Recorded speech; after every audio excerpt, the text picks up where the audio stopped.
What's up guys, it's Dan here, and Nintendo have just had their Switch presentation, so we know a bit more about the console now. We know when it's coming out, which is March the 3rd worldwide, and it's going to cost $279.99 in the UK, $299.99 in the US. We know it's region free. The battery power lasts for about 2.5 hours to about 6.5 hours. There will be a online subscription to use any online features, but that will be free up until the end of this year for anyone who has a Nintendo account.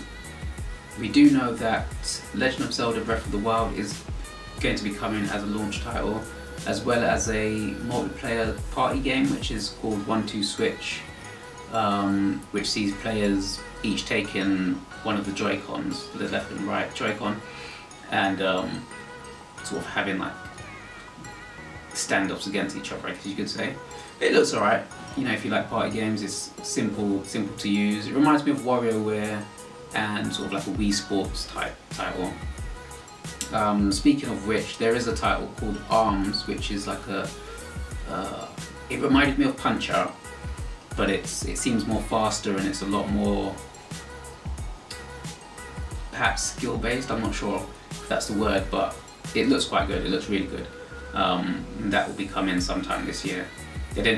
One of the things about the presentation was Nintendo weren't very clear on when everything was going to be coming out, so I think a lot of people are upset about that.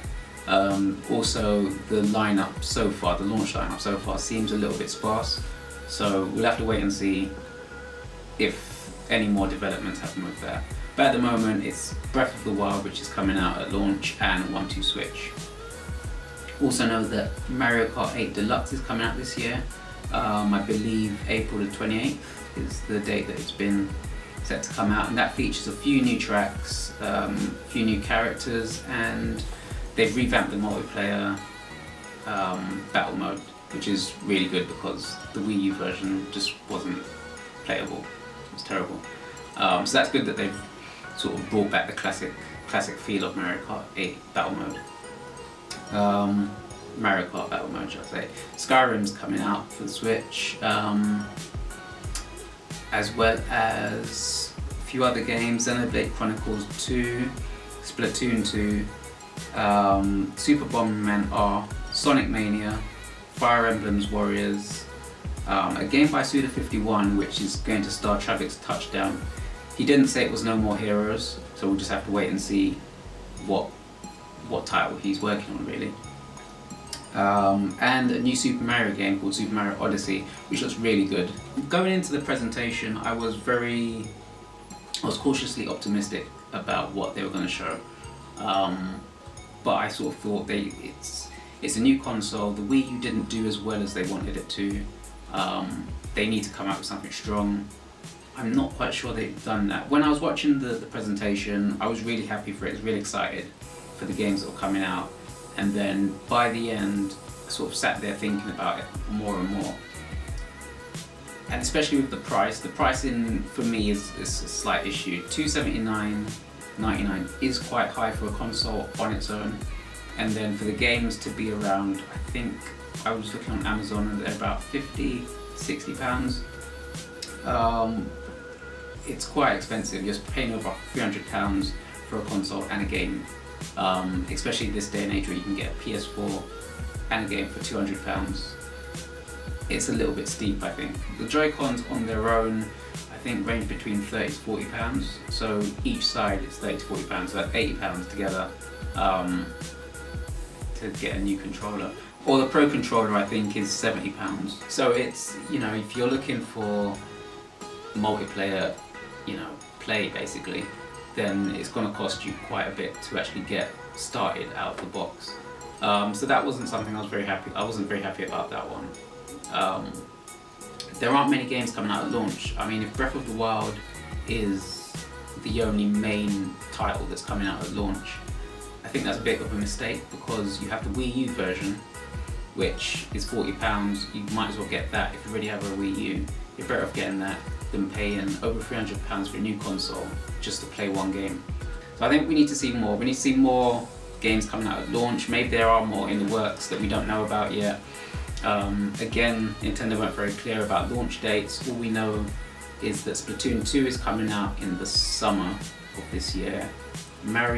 Super Mario Odyssey is coming out during the holiday period, and Mario Kart 8 has been scheduled for an April 28th launch.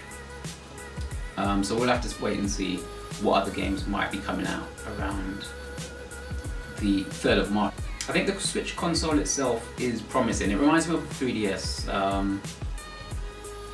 You know, I remember when the 3DS was first coming out, and I wasn't that keen on buying one. And then the more it went on, I thought, actually that looks like a good console. I'll go out and I'll buy it. And I did. And even though the games weren't there, I thought this console has potential, so I'm going to stick with it. And it actually paid off. The 3DS, I think, is one of Nintendo's best consoles that they've made.